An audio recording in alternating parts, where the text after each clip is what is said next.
Hello, everybody. Recently, Charlie Baker's administration ordered kindergarten through fifth grade public schools to be reopened on April 5th. As a result, all Winchester elementary schools were scheduled to reopen on April 5th for in person classes. The middle schools were scheduled for a bit later, April 28th, and there has been no mandate for the high school yet, but that could change at a moment's notice. WHS is most likely going to open towards the end of April, maybe the beginning of May. In light of that news, I have the pleasure of interviewing Mr. Dupuis, the assistant principal of Winchester High School, to learn more about the preparations and potential school reopening. So, without further ado, thank you so much for giving me the opportunity to speak with you, Mr. Dupuis, and could you please provide a brief introduction about yourself? Certainly, no, you're welcome, and I'm appreciative of you asking me to give you some time and input and my take on things. So I appreciate it. I'm the vice principal here at Winchester High School. I mainly work with our 9th and 11th grade students here. And this is my second year, although it's been a bit abbreviated with everything going on the past 12, 13 months in our world. And I've also been in Winchester for the past 20 plus years as an educator, administrator, coach at the high school for basketball and track over the years. So I've worn many different hats here in Winchester. So, yeah. Great to hear. How do you feel generally about just school reopening? What are your thoughts? Maybe what are you nervous about? What are you excited about? Stuff like that.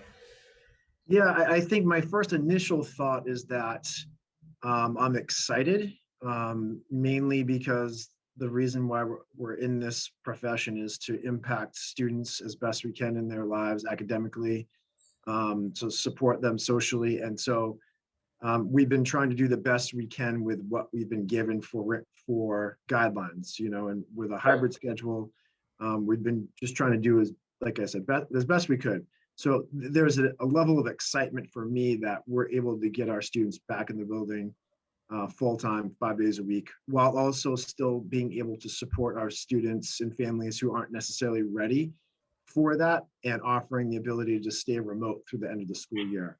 So there's excitement. There's a little bit of anxiety just for the unknown. Right. We've been used to a schedule all year long.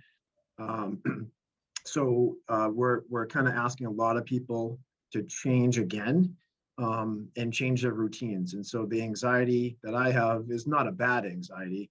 It's more of just the unknown. Um, you know, we everyone lives off of routines. We crave routines because they're predictable. Right. And this year has been anything but predictable, which has really, led to um, a lot of different areas where things haven't been so smooth, but it's also helped everyone with their perseverance and their flexibility. So I would say excitement and a bit of anxiety. Right. And when we return, will it be completely in person, 5 days per week? And what I mean more specifically is, will it be like it was last year, or will there be schedule changes? Because I do remember a teacher telling me that they released the schedule, but they're still finalizing it to share with like the general public. So do you have any idea of how the schedule will look? Yeah, exactly. So it will be a bit of, everyone's looking to go back to normal with air quotes, but there won't be any of that anytime soon, I don't think. As normal as we can. Right. So the goal again would be for students to be in our building 5 days a week. The change is that we'll go back to our normal schedule before this year which is 8:30 to 3:07. So that will be the same. The one difference that we'll have is that our schedule will look a little bit different. Right. So whereas this year we've done a 1, 2, 3, 4, 5, and on Wednesdays it's been actually like a 1 through 10. We're taking that Wednesday schedule, which is a 1 through 10, and it almost looks like on paper, like if we just jumbled it up and shook it up and just out came this formula. But there's a method to the madness. So Right. it'll be 5 days a week. You'll have your courses at least 3 out of those 5 days. So it'll be a little bit normal, but not totally 100% back to. Okay. And will it be a similar style to which electives are on one day, core classes are on another? Or I know you mentioned that they were jumbled a bit. So will electives now be mixed in with core classes, or is that still They, separate? yeah, sorry, they will be. They'll be no, they won't be separate. They'll be mixed in together. So, for example, where it's been kind of chronological 1, 2, 3, 4, 5. An example, and I have like a draft schedule up. One day it might look like this. It might look 6, 1, 2, 3, 7, 8. I see. I Yeah. see. So Okay. you might have your art class, then an Hmm. English, then yeah. So Right. So okay, that makes sense. So how is like Massachusetts and like Massachusetts government helping with the school reopening? Are they kind of just like saying that hey, you guys deal with it, school's reopening? I hate to say it, but I do know that governments, especially Massachusetts, is notorious for kind of like 2 weeks before just being like, it's time to reopen, guys, and not really doing much. So yeah, again, back to we as educators, again, we as administrators, we need to be flexible, but also we need to be the calm during the unease. And so what you all don't see behind closed doors is when we get the emails or the kind of the bulletins from the Department of Education or the state saying, here's what you need to do. There's like like how are we going to make this work for 1,400 plus kids and families and 250 staff members? So yeah, there is a little bit of right now where we're craving information from the state, because right, then that will give us the parameters and the guidelines to work with. So I see. that really all we had so far is just like everyone's going back in. Mhm.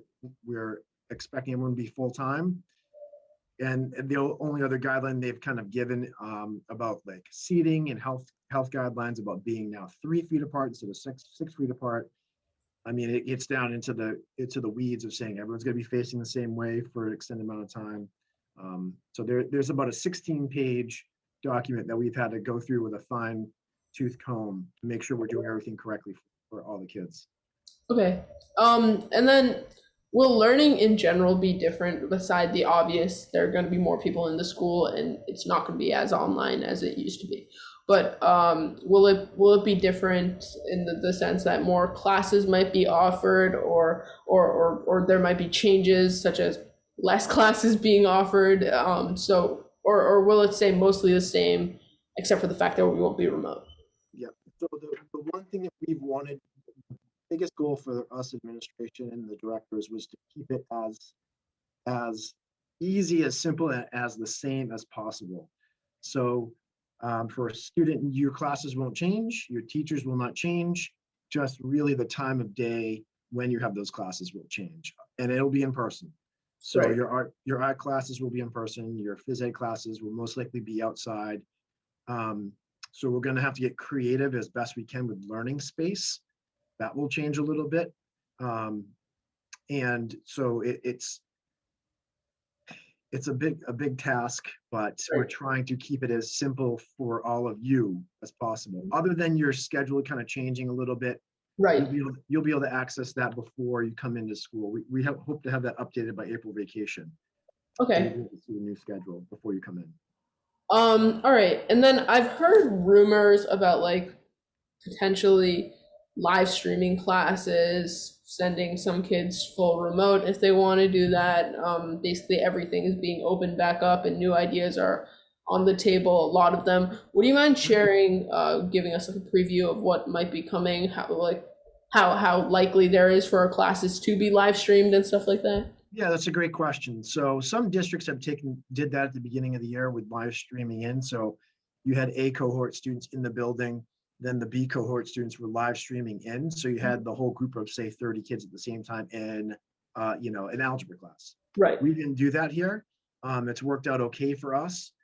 The one thing that we did have to do with certain classes, some classes were online only for all students. So an example, you might have a combination of students who are hybrid students and students who are remote students. So let's Right. use sculpture or art as an example. You're Right. going to have a combination of students in those classes together. Now, when we all come back in together, you're going to have the in-person students here. Sculpture is going to be happening in person, but we need to make sure that we're instructing the students who are still all remote. So that's where the live streaming possibly could come into. So I we've had to identify the classes that have a mixture of hybrid and remote students, kind of how we're going to outfit that technologically, and what devices that we need. So we've been in motion on that for about a week or so.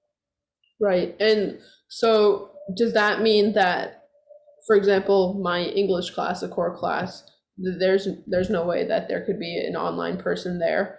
Everyone who's taking that class is in person or doing the hybrid model. So does that mean there's not going to be a live stream in those classes, just like maybe exploratories if someone's doing it online? That's where we are as of right now. I know there's some AP classes that have had a mixture of hybrid and online students, and that class has really kind of been online all year long. Mm-hmm, And the mm-hmm, hybrid students have been remoting in. So there's a mm. possibility that like some AP classes might now be in person, and those remote students who are in the AP class have to live stream in. Right. But say your core ninth grade or 10th grade history English class that's been hybrid, there are no remote students in that class, so there is no Right. need for a live stream. Okay.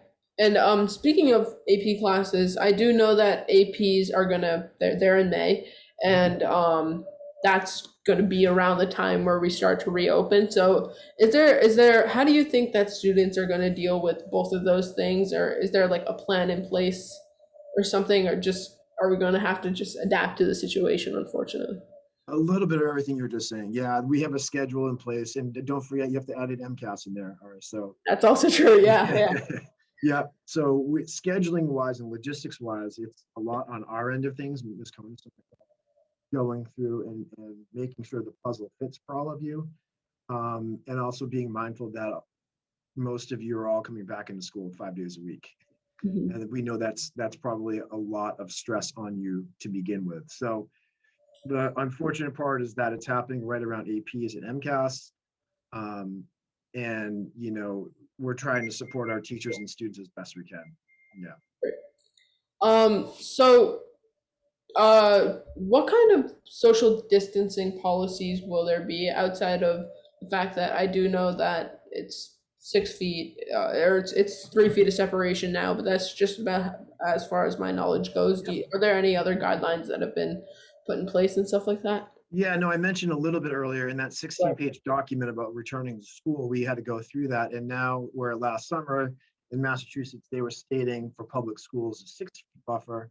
Now they've moved it down to 3 feet buffer. So we've been actually going in on Wednesdays with our custodial staff, starting to outfit our classrooms Hmm. with desks. So you may notice that some classrooms have more desks in them now.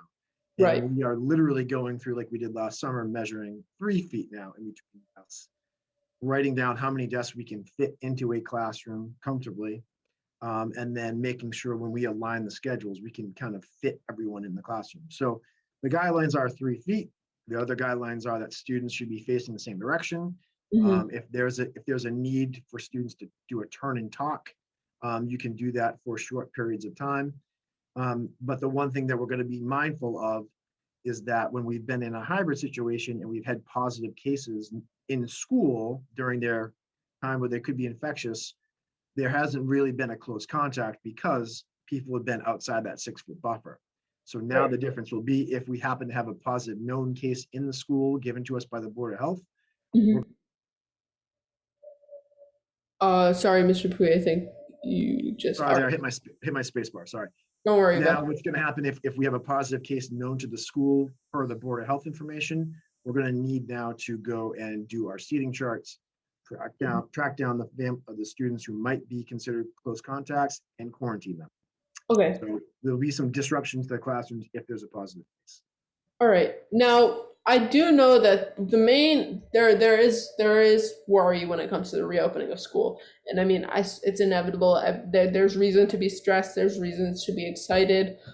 There's going to be multiple sides to the argument.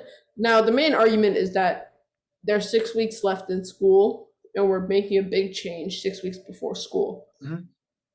Is this do you feel like this is necessary because like of MCAS and stuff like that, or is it because we need to prepare for things like next year, or All right, that's a good question. I think depending on who you ask, you're going to get a varying different answers. I think, right? for me, I'm always a glass half full type of person. I always have been. Hmm. And I view it as a point for our students to get back into, again, I'm using that word routine, but back into Right. a routine academically, socially, um, and being around a school 5 days a week. So then when we do leave, it's not so much a shock to our systems in September. Right. I'm viewing it that way. Mhm. A bit rose-colored glasses that I use, but I don't view it as like I don't view it as the state telling kids to come in because of MCAS. You Right. know, so I think they have gone off of data and science, I hope, and Mhm. said, we can do this. There's a lot of parochial and private schools who have been full-time using 3 feet as a buffer. And there's some good data there as well that it's worked. Right. And then do you see that any teachers who aren't vaccinated, are there concerns about that, or do you think by the time that school's open, everyone should be vaccinated at least with one dose? What are your general thoughts about that? I think there's always depending on the people, like I said, we have 200 plus 250 staff members of varying age demographics. Hmm. It's a large workplace. Right. There's not too many other workplaces where you're going to have this many people in one spot right now. My wife, for example, is able to work from home for the past year as Yeah. opposed to an office. So I don't want to speak for other people, but you just do the percentages and the numbers, and you're going to have people who are anxious, of course, Right. valid reasons, health wise. You're going to have people who are very comfortable, and you're going to have people feeling, even though they're vaccinated, still might feel a bit uncomfortable about things. And so Right. I hope that this year that we've been able to prove that we can have school run at a consistent basis without many disruptions. Mhm. And I hope that the experience of having 5 days a week with students in it does the same thing and kind of lends itself to easing some of those concerns that people naturally have. And by the time they leave here, we can all say we did it and we're ready for September. Right. And what is the general point of view of the parents, would you say, about this? Just because I do know initially when teachers were talking about it initially, they were really, really worried, and then they got a bit more excited now because when looking at the schedule that they received, at least they were saying like this is the best of what we can do, and this is a good way to start off completely reopening. Do you think the parents are there yet, or do you think they still have a little bit to go? Just how do you feel about how the parents are reacting? Yeah, I think, being a parent myself of two school-age children, I'm in the cat and they're elementary school age, so I'm a little bit in the category. I'm excited for them to get back into school. Hmm. Remote and online school has been extremely hard for them, and Right. they're good students, Hmm. Um, but I think you have a third, and a third. I think you have a third who have been since the beginning saying we should be in school 5 days a week. Enough is enough. A third, I think, has been very happy and supportive of the model. And then I think you have a third that have said, we shouldn't be in school and we should be remote while cases are high. Right. So that's where my experience are and what I've been speaking with parents and working with families. I've seen, a third, and it all depends on where that one extra percent goes Right. um, on the time of year to make it 100%. So Right. but And for the most part, the families have been very supportive. And that's it's great been to hear. And then like I guess this is more just like an opinion thing.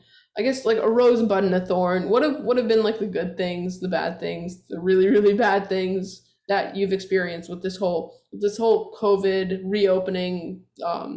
It's a completely new experience. So what has been going through your head? I think the one thing that I've experienced um, is I'll use the word perseverance again, and being thrown something that's out of all of our controls, disrupting our daily life, disrupting everything that we've known. I Hmm. mean, you all are in your teens, and so you've only been around 15, 16 years. Some of us have been in education for 20 plus years. And if you add in being a student, 30 something years. So we know September to June. We Right. know our breaks. We know the daily routine. Hmm. And so I think what this past 12 or 13 months have shown us is just be prepared for the unexpected. Hmm. Not to sound cliche, but kind of go with the flow. Hmm. and hopefully try to make the best of the situation. And I feel like our teachers and our students have done that. Not going to, sugarcoat too much, but we've had a lot of people struggle, staff Right. and students. Right. Um, and I hope that some sort of routine and normalcy helps those students get supports that they need, or help the staff ease their concerns a little bit. So Mhm. perseverance, flexibility, being prepared for anything at any moment. Right. It's kind of the Um, life. and this is more of a general question for me. I've noticed that I might be wrong about this, and I'd love to hear your opinion.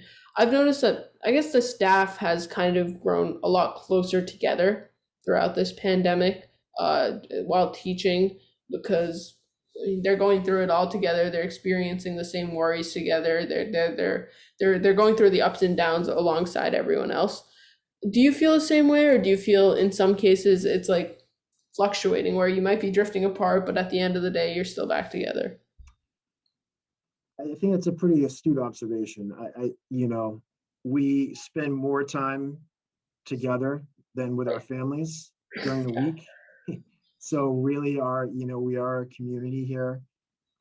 I like to use the analogy of a team, in that you have people on the team who have different strengths and qualities, and then you lean on them when you have that weakness.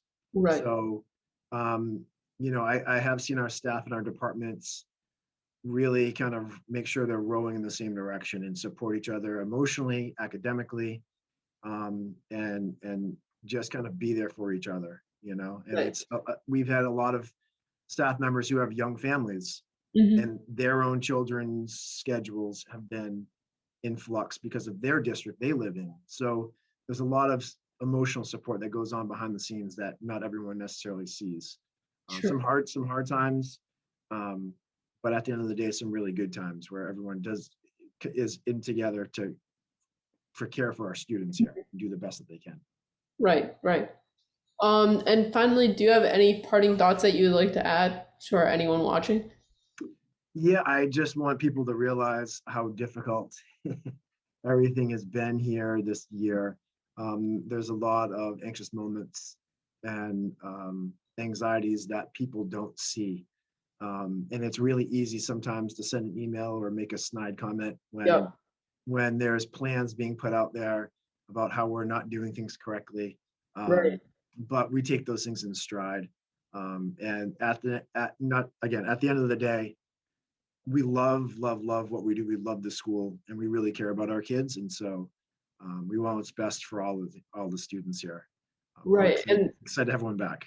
yeah, and I hope what people watching this, if they didn't know this already, realize is I feel like what people don't understand is that, and I didn't understand this either until a couple weeks ago, where it's not necessarily you guys who are calling the shots, who are saying, yeah, it's time for school to reopen. Yeah, we're doing MCAS. It's the state, and people have to realize that the administration, we should be focusing on how the administration is doing the best given the resources that they have, rather than the administration calling all the shots, because it's just not true.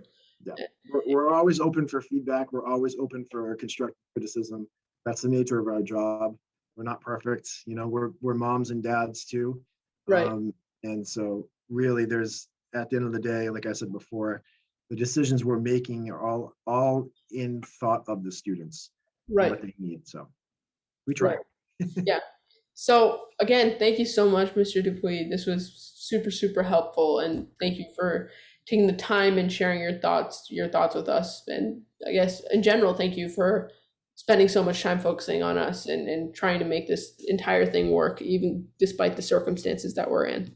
You got it. It was my pleasure. Thanks for having me do the interview. I appreciate it. Yeah, of course.